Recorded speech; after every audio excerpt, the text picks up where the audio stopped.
Hello student, मैं सिद्धार्थ मिश्रा आप सबका स्वागत करता हूं अपने इस ऑनलाइन चैनल में जिसका नाम है commerce academic point.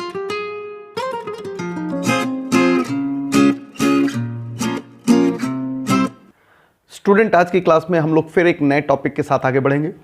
Last classes के अंदर हम लोगों ने फॉर्मेट सीख लिया था इनकम एंड एक्सपेंडिचर अकाउंट का और रिसिप्ट एंड पेमेंट अकाउंट का। उसके कुछ बेसिक जो नॉलेज होनी चाहिए वो भी हम लोगों ने ले रखी थी। स्टूडेंट, हम लोगों ने capital receipt, revenue receipt, capital expenditure, revenue expenditure जैसे जो मैटर्स होते हैं इन चैप्टर को समझने के लिए उसे भी समझ रखा था। मगर मैंने बाद में लास्ट क्लास जब एंड किया था तो मैंने आपको कहा था कि ऐसे बहुत सारे मुद्दे हैं, ऐसे बहुत सारे आइटम्स हैं जो नॉन प्रॉफिट ऑर्गेनाइजेशंस के लिए ही स्पेसिफिक है, यानी वो प्रॉफिट ऑर्गेनाइजेशन में देखने के लिए हमें नहीं मिले हैं। तो उन आइटम्स के ऊपर हमें कंफ्यूजन हो सकता है कि उनका नेचर क्या है, यानी वो रेवेन्यू नेचर के हैं या कैपिटल नेचर के हैं। तो फिर वो स्पेशल आइटम्स को आज की क्लास में हम लोग कवर अप करेंगे और उनके ऊपर आज पूरा नोट लिख करके चलेंगे कि आखिर वो कौन से नेचर के हैं। उसके बाद ये चैप्टर हम लोग को बिल्कुल सिंपल लगने लगेगा। तो चलिए स्टूडेंट, आज की क्लास में मैं आपको ले चलूं जहां मुझे ये सारी चीजें आपको सिखानी है। तो आइए स्टूडेंट, सबसे पहले हम लोग टॉपिक डाल लें जो हम लोग आज पढ़ना स्टार्ट वाले हैं। तो यहां मैं लिख रहा हूं आपको nature of some specific item. Generally हम लोग ये स्पेसिफिक आइटम इस चैप्टर के अंदर ही देखते हैं नॉन प्रॉफिट ऑर्गेनाइजेशन के लिए, इसलिए इसे मैंने कह दिया स्पेसिफिक आइटम। स्टूडेंट, सबसे पहले जो हम लोग यहां पर डिस्कस करेंगे वो होता है सब्सक्रिप्शन।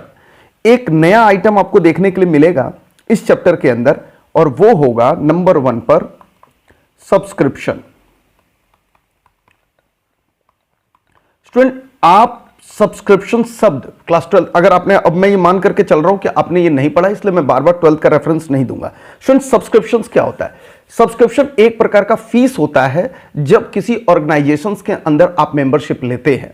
स्टूडेंट, एक ऑर्गेनाइजेशंस के लिए ये जो सब्सक्रिप्शन होता है वो होता है रेवेन्यू रिसिप्ट, यानी ये बार बार मिलने वाला है। जैसे कि नॉर्मल बिजनेस ऑर्गेनाइजेशंस में कोई रेवेन्यू होता है, सेल्स होता है, कोई इस प्रकार की चीजें होती हैं, फीस होती हैं, उसी प्रकार का आप समझ लीजिए सब्सक्रिप्शन फीस होता है नॉन प्रॉफिट ऑर्गेनाइजेशन के लिए जब एक मेंबरशिप लेने के लिए एक मेंबर उसे पे करता है। तो ऑर्गेनाइजेशन पॉइंट ऑफ व्यू से, non profit organization point of view से ये रेवेन्यू नेचर का है और इसे हम लोग इनकम एंड एक्सपेंडिचर के इनकम साइड में पोस्ट करते हैं। तो सबसे पहले मैं इसका नेचर लिख दूंगा, बगल में मैं इसका नेचर भी लिखता चलूंगा। हम लोग इसे क्या समझेंगे? Revenue receipt.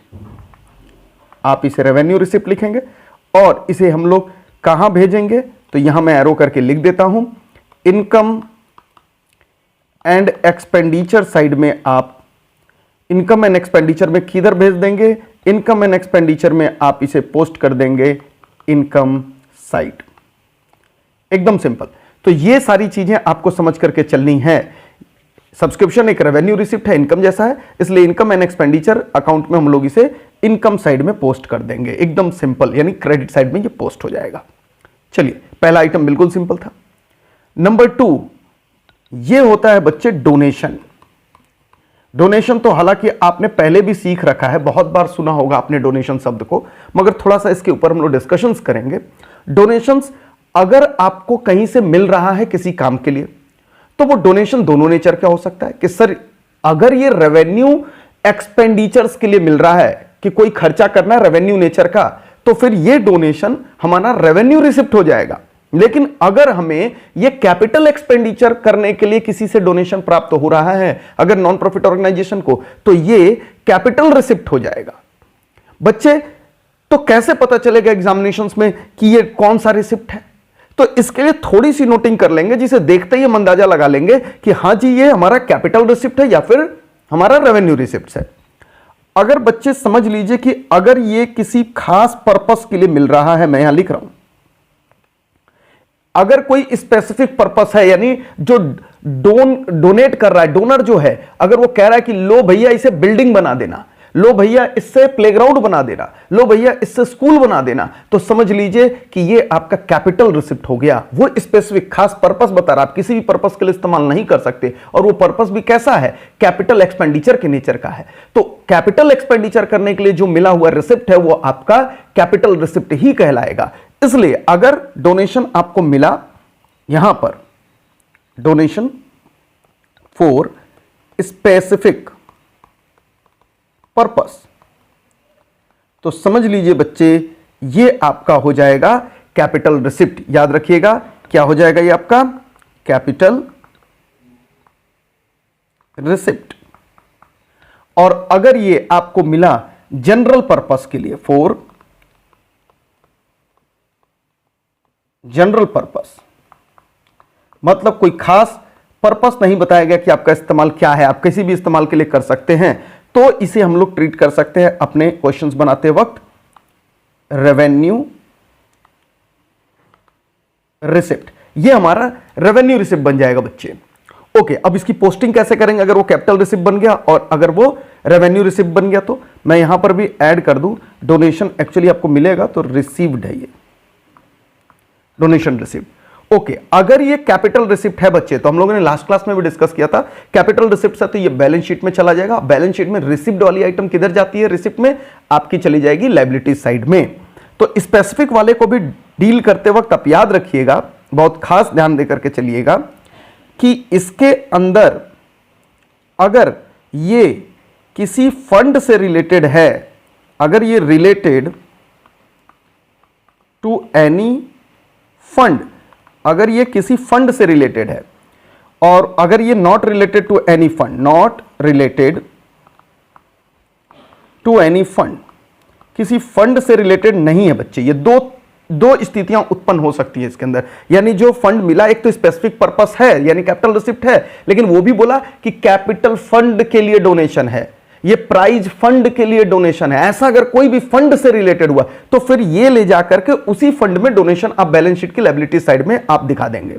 लेकिन अगर वो किसी फंड से रिलेटेड नहीं है तो लायबिलिटी साइड ही जाएगा, मगर वो जनरल फंड होता है जो कि कैपिटल फंड होता है, उससे जाकर के जुड़ेगा। कैपिटल फंड क्या होता है ये अभी हम लोग डिस्कस करेंगे बैलेंस शीट पढ़ते वक्त। तो बच्चे मैं यहां पर बस लिखा दूं आपको क्या हम लोग करने वाले हैं।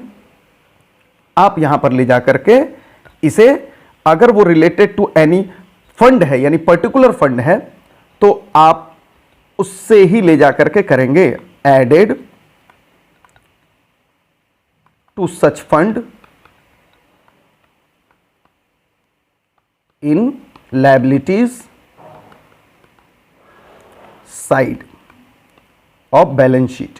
बैलेंस शीट की लायबिलिटी साइड में आप दिखा देंगे एडेड। लेकिन बच्चे अगर ये किसी फंड से रिलेटेड नहीं है, तो अगर ये किसी फंड से रिलेटेड नहीं है तो फिर क्या करेंगे? तब भी जाएगा बैलेंस शीट के लायबिलिटी साइड ही, बट एडेड टू, याद रखिएगा कैपिटल फंड। ये किस में जाकर के ऐड होगा? कैपिटल फंड इन लायबिलिटीज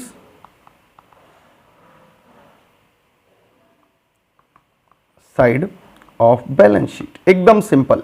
तो ये सारी चीजें बच्चे आपको याद भी करके चलनी है। ये देखिए डोनेशन को अगर मैं अभी तक दिखाऊं क्या पढ़ाया, तो ये सारी बातें हम लोगों ने कर लिया। तो नोट कर करके आपको याद भी करना है, ये याद करना ही पड़ेगा आपको, याद रख लीजिए इस चीज को। तो ये हम चीजें समझ गए। ओके, चलिए अब हम लोग आ रहे हैं जनरल पर्पस पे। सर अगर ये जनरल पर्पस पे है तो बच्चे, अगर वो जनरल पर्पस पे है तो आप इसे रिसिप्ट क्या मानेंगे? रेवेन्यू रिसिप्ट मानेंगे। और रेवेन्यू रिसिप्ट किधर चली जाती है? कई बार हम लोगों ने पढ़ लिया है कि अगर रेवेन्यू रिसिप्ट है तो इनकम एंड एक्सपेंडिचर अकाउंट में कहां चला जाएगा? ये इनकम एंड एक्सपेंडिचर अकाउंट में ये चला जाएगा आपके इनकम साइड में। आप पोस्ट कर दीजिए इसे, बस एकदम सिंपल। तो ये देखेंगे बच्चे आप पूरा का पूरा, अब हम लोग डोनेशंस के ऊपर जो बात लिखे वो ये है, ये आप ध्यान से देख सकते हैं। This is the full concept of the donation received. तो अच्छे से इसे हम लोग नोट कर लेंगे। चलिए डोनेशन कंप्लीट हो गया। अब हम लोग आगे बढ़ रहे हैं और नया एक इंपॉर्टेंट मुद्दा हम लोग इसके अंदर डिस्कस कर रहे हैं, वो होगा एंट्रेंस फीस। थर्ड नंबर पे हम लोग एंट्रेंस या फिर एडमिशन फीस। बच्चे एडमिशन फीस और एंट्रेंस फीस क्या होता है? जब आप कहीं एडमिशन लेते हैं तो आप इस प्रकार के फीस पे करते हैं। कई लोगों का मानना है, कई ऑथर्स का मानना है कि एडमिशन फीस या फिर एंट्रेंस फीस आप वन टाइम देते हो, बार बार एडमिशन नहीं होता। और कई लोगों का मानना है क्योंकि हमेशा एडमिशन और एंट्रेंस फीस ऑर्गेनाइजेशन को मिलता रहता है इसलिए इसका रेवेन्यू नेचर है। तो कुछ तो उसे वन टाइम आइटम मानते हो, वन टाइम होने के कारण नॉन रिकरिंग मानते हुए कैपिटल नेचर बताते हैं, और कुछ लोग इसे बार बार ऑर्गेनाइजेशन को मिलने के कारण इसे रेवेन्यू नेचर आइटम मानते हैं। क्लास 12th के अंदर भी इसे रेवेन्यू आइटम मान करके चला गया है सीबीएसई के द्वारा। तो अलग अलग बोर्ड अलग अलग इसको एजम्पशंस मानते हैं, मगर आईसीएआई में जब आप आ गए, अब ध्यान से सुनिएगा मेरे बात को, मुझे इस पर जानबूझकर टोकना है। आप पहले जो भी पढ़े हो, अगर आईसीएआई के अंदर आप सीए फाउंडेशंस कर रहे हो तो इस बात को अच्छे से याद कर लीजिएगा, ये कैपिटल नेचर का ट्रीट किया जाएगा सीए फाउंडेशंस के एग्जामिनेशंस में। तो याद रखिएगा, ये जो आएगा बच्चे वो होगा कैपिटल रिसिप्ट।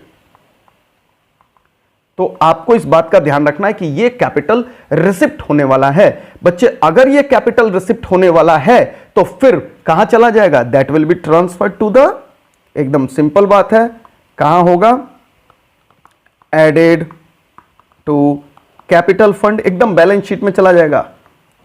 और किधर रिसिप्ट है तो लायबिलिटी साइड में हम लोग भेज रहे हैं, added to the capital fund liability side, एकदम सिंपल, लायबिलिटी साइड में आप ले जाकर के बैलेंस शीट में दिखा देंगे। तो इसे भी आप अच्छे से समझ लेंगे बच्चे। तो एंट्रेंस और एडमिशन फीस पर पुराने सारे कॉन्सेप्ट का भूल जाएंगे और यही फिलहाल आप याद रखेंगे। तो थर्ड नंबर का कॉन्सेप्ट भी बच्चे हम लोग को समझ आ गया। आगे चल रहे, इससे ही मिलता जुलता बच्चे एक कॉन्सेप्ट आता है लाइफ मेंबरशिप फीस, उसका नाम होता है लाइफ मेंबरशिप फीस। और ये तो सुनते ही आपको लग रहा होगा कि सर पूरे जीवन काल में एक बार मेंबरशिप के लिए कोई फीस देनी होगी। बिल्कुल सिंपल बात है, बिल्कुल सही बात है, ये एक बार में पूरे जीवन काल में एक फीस देनी होती है, यानी नॉन रिकरिंग नेचर है। तो इसका तो नाम पढ़ करके ही समझ आ रहा है कि ये कैपिटल रिसिप्ट है, ये कैपिटल नेचर का है। क्या हम लोग बोलेंगे, कैपिटल रिसिप्ट। बच्चे अगर ये कैपिटल रिसिप्ट है तो फिर इसका ट्रीटमेंट क्या होगा, वही जो अभी तक हम लोग करते आए हैं, सिंपल। इसको भी हम लोग क्या करेंगे, that is added to capital fund.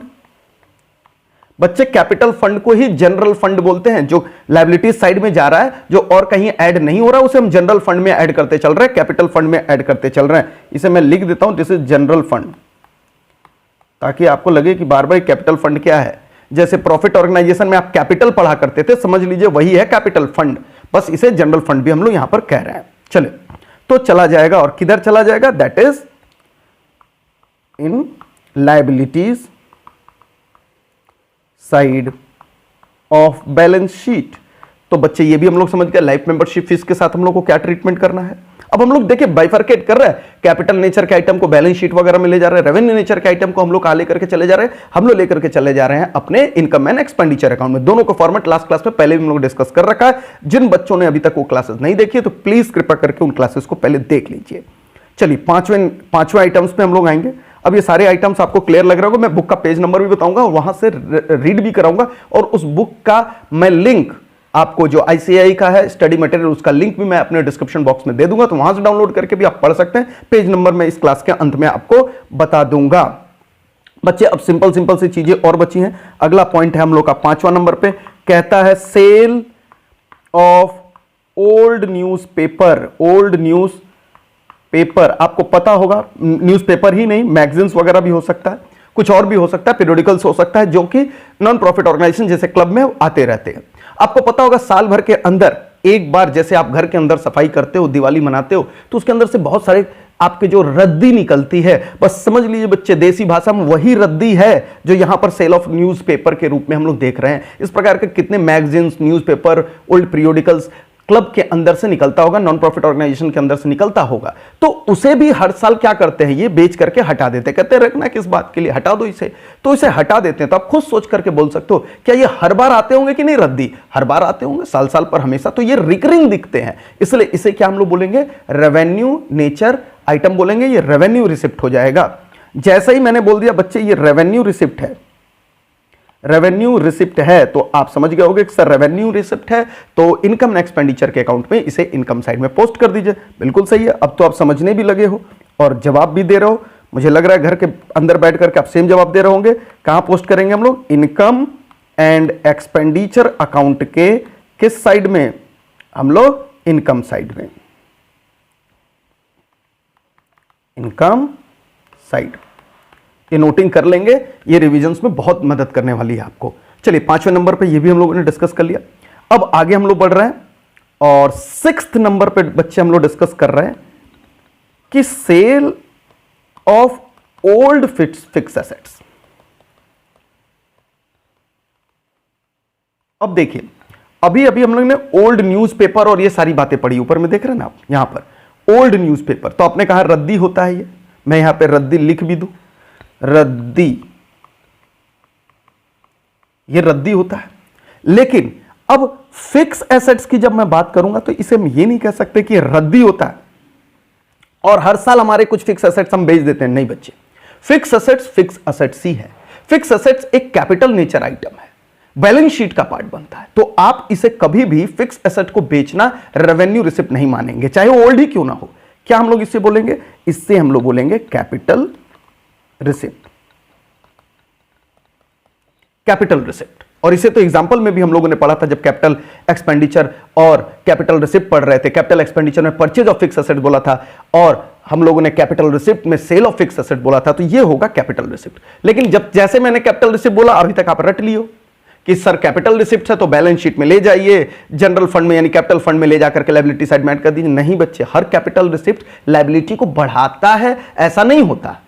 आप अगर थ्योरी क्लास अटेंड किए हो तो याद रखिएगा, लायबिलिटीज को बढ़ाता है वो कैपिटल रिसिप्ट होता है, प्लस जो हमारे कैपिटल एसेट फिक्स एसेट्स को घटाता है, जो हमारे फिक्स एसेट को घटा दे, उसे भी हम लोग कैपिटल रिसिप्ट ही कहते हैं। तो इस बात को आपको ध्यान में रख करके चलना है बच्चे। तो क्योंकि हमारे एसेट्स को घटा रहा है इसलिए कैपिटल रिसिप्ट है, तो बैलेंस शीट पे इसका प्रभाव क्या पड़ेगा? बैलेंस शीट में आप इस बार लिखेंगे reduced from fixed assets from balance sheet. तो बैलेंस शीट में आप फिक्स एसेट से इसे घटाएंगे। तो क्लियर हो गया ये कंसेप्ट, जाएगा ये बैलेंस शीट में ही, फ्रॉम बैलेंस शीट। तो ये चीज आपको समझनी पड़ेगी। लेकिन बच्चे, आपको अगर क्लास 11th याद आता होगा या जब कभी आपने डेप्रिसिएशन ग्रेजुएशन के अंदर अगर आपने डेप्रिसिएशन पढ़ा है बीकॉम के अंदर भी, तो आपको याद आता होगा कि एक डेप्रिसिएशन आइटम होता है, एक आपका प्रॉफिट और loss on sale of fix assets आ जाता है। ये दो ऐसे आइटम्स है बच्चे, और तब भी आप इन दोनों आइटम्स को कहां भेजते थे? प्रॉफिट एंड लॉस अकाउंट में भेजते थे। बिल्कुल यहां भी वही हम लोग काम करेंगे, ठीक है। एसेट्स जो बिका, जो खरीदा, वो कैपिटल नेचर का है, लेकिन उस पर लगने वाला डेप्रिसिएशन, उस पर बेचते समय होने वाला फायदा या नुकसान कहां का पार्ट बन जाएगा? वो पार्ट बनता है बच्चे आपके इनकम एंड एक्सपेंडिचर अकाउंट का, क्योंकि वो रेवेन्यू नेचर है। तो छोटा छोटा नोट डाल करके उसके ऊपर हम लोग लिखेंगे, यहां पर मैं स्टार करके नोट लिख रहा हूं, जो आप जरूर लिखेंगे, note depreciation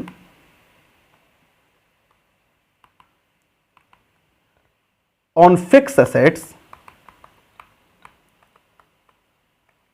will be posted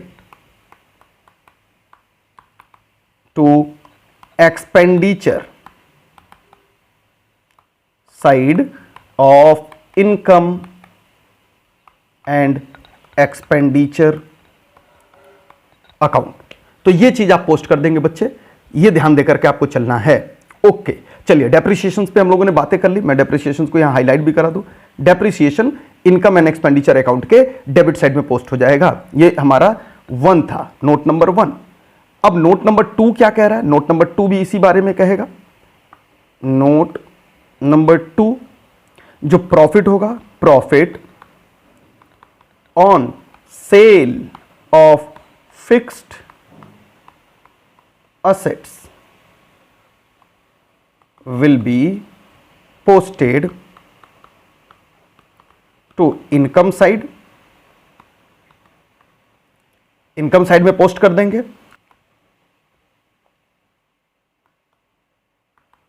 honorarium, honorarium क्या होता है बच्चे?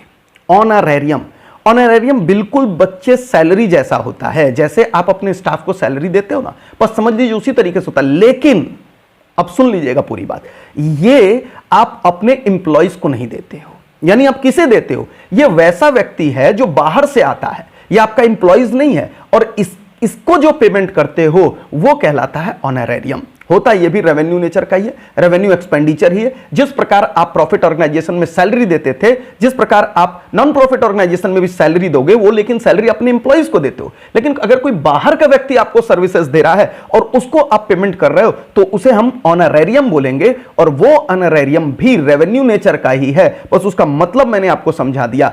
मैं अभी रीड कराऊंगा इसे किताब के अंदर से भी, तो वहां सारे मीनिंग्स बिल्कुल क्लियर लिखे हूं। यहां फिलहाल न्यूमेरिकल एस्पेक्ट्स हम लोग सीख रहे हैं, तो इसके अंदर मैं क्या लिख दूंगा, होता ये भी आपका रेवेन्यू ही नेचर का है, लेकिन इस बार एक्सपेंडिचर है, रिसिप्ट नहीं है ये।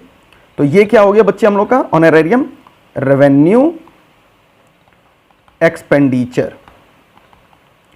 अगर ये रेवेन्यू एक्सपेंडिचर है तो ये बात आप बिल्कुल जानते हो। इसे आप क्या करोगे, इसे आप पोस्ट कर दोगे इनकम एंड एक्सपेंडिचर अकाउंट में। किस तरफ, ब्रैकेट के अंदर मैं लिख दे रहा हूं expenditure side, expenditure side. Expenditure side का मतलब आपके डेबिट साइड में हो जाएगा। कितना सिंपल सिंपल पॉइंट बच्चे ये हम लोगों ने समझ लिया।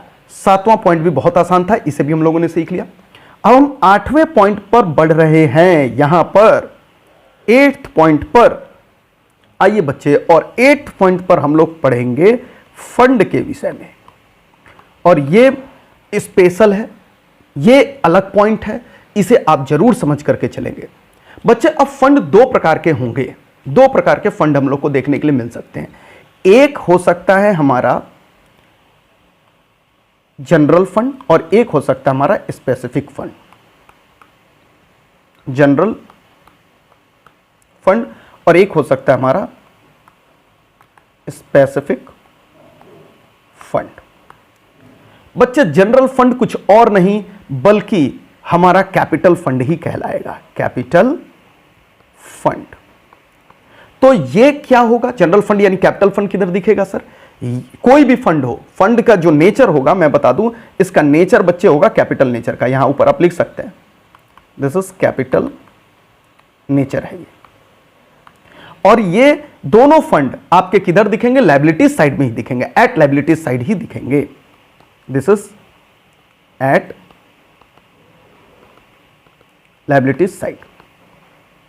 और स्पेसिफिक फंड, स्पेसिफिक फंड आपका जो होता है created for some specific purpose होता है, ये भी कहां दिखेगा, लायबिलिटीज साइड ही दिखेगा।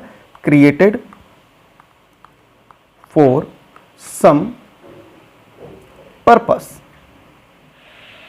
स्पेसिफिक पर्पस, खास पर्पस के लिए बना होता है। ये दोनों किधर दिखते हैं, आपके लायबिलिटीज साइड में दिखेंगे, एट लायबिलिटीज साइड। कुछ एग्जाम्पल अगर बच्चे मैं बोलूं लिखने के लिए तो आप यहां पर लिख सकते हैं, मैं यहां पे लिखा देता हूं एग्जाम्पल, ताकि आप इसे पोस्ट कर सको, इससे रिलेटेड कोई डोनेशन हो तो भी आ सके। बाकी इसका डिटेल कैलकुलेशन हम लोग को सीखना वर्किंग नोट्स के अंदर, फिलहाल सिर्फ इसकी पोस्टिंग में बता रहा हूं। एग्जाम्पल अगर मान लीजिए जैसे आपको दे देगा building fund, prize fund, ETC, इस प्रकार के जितने भी होंगे आपको देखने के लिए मिल सकते हैं। आपको कोई इंडोवेंट फंड दिख रहा है तो वो भी आएगा। आपको अगर कोई क्वेश्चंस के अंदर इंडोवेंट फंड दिखे तो वो भी आप पोस्ट कर देंगे, किधर, लायबिलिटी साइड में ही जाकर के पोस्ट करेंगे बच्चे। तो हम लोग लिख रहे हैं इंडोवेंट फंड। इस प्रकार के जितने भी आपको दिखते हैं तो आप ले जाकर के इसे बैलेंस शीट के लायबिलिटी साइड में ही दिखाओगे। जनरल फंड मतलब कैपिटल फंड, बार बार जो मैं बोल रहा था कि ले जाकर के जनरल फंड में जोड़ दो, कैपिटल फंड में जोड़ दो, वो सारी चीजें, वो यही जनरल फंड है, कैपिटल फंड है जो लायबिलिटी साइड दिखता है, और ये स्पेसिफिक फंड है। ठीक है, इनके ऊपर डिटेल चर्चा करनी हमें वर्किंग नोट पढ़ते वक्त, तो वहां पर हम लोग सीख करके चलेंगे। तो चलिए, ये भी एक टॉपिक हम लोगों ने डिस्कस कर लिया। अब आगे जो बच्चे टॉपिक है वो हम लोग का टॉपिक है that is legacy.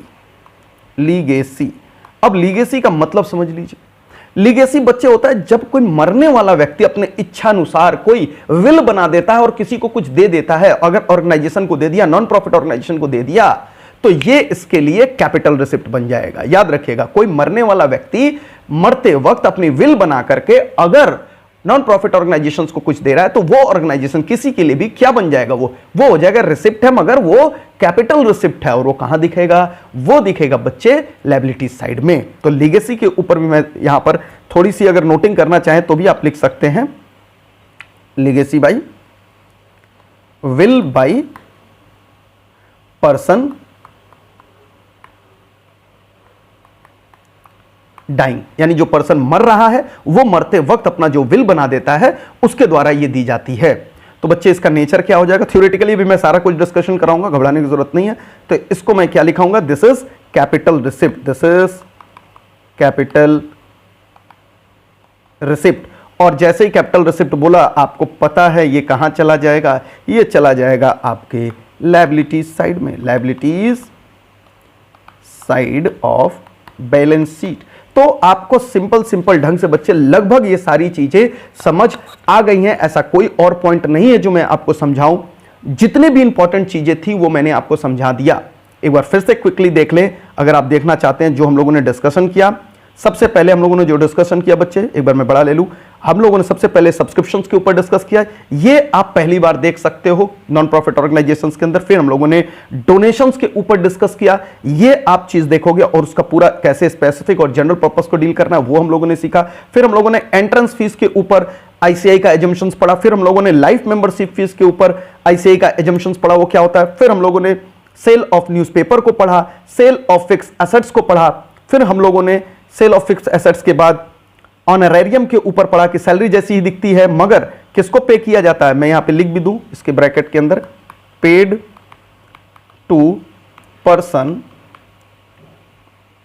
Who are not employ, not employ, employ नहीं होते हैं, होता रेवेन्यू एक्सपेंडिचर ही है। उसके बाद हम लोगों ने फंड के ऊपर चर्चा की स्टूडेंट कि फंड होगा जो कि हमारा कैपिटल नेचर ही होता है लेकिन स्पेसिफिक और जनरल हो सकता है। उसके बाद लास्ट में हम लोगों ने जो डिस्कशन किया वो डिस्कशन किया लीगेसी के ऊपर। बच्चे जब तक आप इन पॉइंट्स को अच्छे से अपने दिमाग में नहीं भर लेते तब तक आपको मिले हुए क्वेश्चन से आप पिक करके किस चीज को रेवेन्यू एक्सपेंडिचर अकाउंट में ले जाएं, सॉरी किस चीज को आप इनकम एक्सपेंडिचर अकाउंट पे ले जाएं और किस चीज को आप अपने बैलेंस शीट के अंदर लेके जाएं, ये आपको नहीं समझ आएगा। तो ये चीजें आपको पक्का करके चलना है। अब स्टूडेंट यही सारी चीज को आप थ्योरेटिकली देखेंगे अपने स्टडी मटेरियल में जो कि आईसीआई के द्वारा दिया गया है नॉन प्रॉफिट ऑर्गेनाइजेशन का चैप्टर, मैं वहां लेके चलता हूं आपको पेज नंबर 9.10 पे जो अभी अपलोडेड है उससे आप देख सकते हैं। मैं लिंक भी डालूंगा यहां पर और वहां लेकर के मैं आपको चलूं। नंबर आप आएंगे 9.10 पर, वहां ये सारी चीजें रीडिंग है। तो आज आप जाकर के इसे रीड भी कर सकते हो बहुत अच्छे से। वही सारी बच्चे जो मैंने यहां पर येलो कलर से किया है मैं वापस से इनको दोबारा अंडरलाइन करा दूं। आप देख सकते हैं डोनेशन के विषय में लिखा है क्या क्या डोनेशन क्या होता है, तो स्पेसिफिक डोनेशंस को बताते हुए उन्होंने कैपिटलाइज्ड कर दिया है यहां पर और उसकी पूरी डिटेल लिखा है। तो मैं बार बार नहीं पढ़ाऊंगा, बस हाईलाइट कर देता हूं। आप भी घर जाकर के अब तो घर ही पर हो तो आप भी अपने घर के अंदर इसे वापस से पढ़ लोगे। पेज नंबर 9.10 पर है बच्चे, 9.10 पर। यह पेज मैं आज जरूर डाल दूंगा अपने डिस्क्रिप्शन बॉक्स में। उसके बाद आप जनरल डोनेशंस के विषय में देख सकते हैं, ये सारी बातें कही गई हैं ऑलरेडी। यहां से जो मतलब निकल करके आया है वही हम लोगों ने रखा है। रिसिप्ट यहां पर इनकम एंड एक्सपेंडिचर अकाउंट में भेज दिया। एंट्रेंस फीस को इसने कहा है कि हम कैपिटलाइज्ड कर देंगे। लीगेसी को देखिए बच्चे, उसके मीनिंग सारे कुछ यहां पे लिखा है कि will of the person after death, जो मरता है पर्सन उसके बाद होता है और इसे भी कैपिटलाइज्ड कर रहे हैं यहां पर। वही सारी बातें जो हम लोगों ने लिखा है, बस आपके रीडिंग के लिए मैं फास्ट एक बार बोल रहा हूं। लाइफ मेंबरशिप के भी उन्होंने कहा कैपिटलाइज्ड कर दीजिए। इंडोवेंट फंड को भी उन्होंने कहा है कि आप कैपिटलाइज्ड कर दीजिए इस चीज को। उसके बाद ट्रीटमेंट ऑफ ओल्ड न्यूज़पेपर को भी उन्होंने पीरियोडिकल्स को भी बताया और उन्होंने उसे कह दिया कि आप इसे रद्दी मानते हुए रेवेन्यू नेचर का आइटम मांगते हुए इनकम साइड में दिखा दीजिएगा। सेल ऑफ फिक्स एसेट्स को उन्होंने बोला है कैपिटल रिसिप्ट्स होता है। वो सारी बातें, ऑनरेरियम बोल रहा है किस पर्सन को होता है, any services who are not the employ, साफ बात लिखा उन्होंने। ये सारी चीजें, ये बात जो आपकी लिखी हुई है वो पेज नंबर 9.10 पे, तो आप जाकर के इन्हें जरूर एक बार रीड कर लेंगे। स्टूडेंट ये सारे एजम्पशंस लिखने के बावजूद, सब कुछ लिखने के बावजूद एक फाइनल नोट और लिखेंगे, उसके बाद मैं आज की क्लास को समाप्त करूंगा कि इतना चीज भले ही हम पढ़ करके एग्जामिनेशंस में जा रहे हैं लेकिन फिर भी अगर एग्जामिनेशंस के अंदर किसी चीज को वो लिख दिया कि इसे कैपिटलाइज्ड ही करना है तो बच्चे आप अपना दिमाग नहीं लगाएंगे कि हमने तो इसे रेवेन्यू नेचर आइटम पढ़ा था, क्वेश्चन कह रहा है कैपिटलाइज्ड करना है तो क्या करें। अगर वो कह रहा है कैपिटलाइज्ड कर दो तो आप कैपिटलाइज्ड करके उसे ले जाओ बैलेंस शीट के अंदर, भले ही आपने उसे रेवेन्यू मानते हुए पढ़ाई करी हो। या फिर अगर आपने कैपिटल नेचर का कोई चीज पढ़ा और क्वेश्चन कह रहा है कि उसे रेवेन्यू नेचर मानते हुए आप इनकम एक्सपेंडिचर अकाउंट में लेके जाओ, जैसे एंट्रेंस फीस के ऊपर ही लिख दिया कि भैया 10,000 है, हमने पढ़ के रखा है उसे कैपिटल रिसिप्ट और हम ले जाएंगे उसे लायबिलिटी साइड में, ठीक है, जब तक नहीं क्वेश्चन बोले। लेकिन अगर क्वेश्चन कह रहा है कि नहीं भैया आपको इसको कैपिटलाइज्ड नहीं करना है, तो रेवेन्यू नेचर का मानते हुए उसे हम इनकम साइड दिखाएंगे। यानी सारे एजम्पशंस के बावजूद जो इंस्ट्रक्शंस हमें क्वेश्चन देता है वो सबसे ऊपर है, उसे आप भगवान मान लेंगे और उसकी बोली बात को ही आप फॉलो करेंगे। तो ये बात लिख लीजिए कि अगर क्वेश्चंस कुछ विशेष तौर पर आपको बच्चे बोलता है फॉलो करने के लिए तो जरूर कहेंगे, स्टार मार्क करके। ये बहुत इंपॉर्टेंट नोट है, ये जरूर आप लिखेंगे मेरे साथ, ये लिख लीजिए। ये लास्ट नोट है बच्चे, आप यहां पर नोट कर लें। If question gives any special instruction regarding nature of item, nature of item, यानी नेचर ऑफ आइटम का मतलब कैपिटल मानना है या फिर उसे रेवेन्यू नेचर का मानना है, रेवेन्यू नेचर का मान करके चलना है, तो आपको वही इंस्ट्रक्शन फॉलो करना पड़ेगा। देन फॉलो सच इंस्ट्रक्शंस। इससे कोई फर्क नहीं पड़ेगा आपने क्या पढ़ा है, irrespective of what ever you have studied.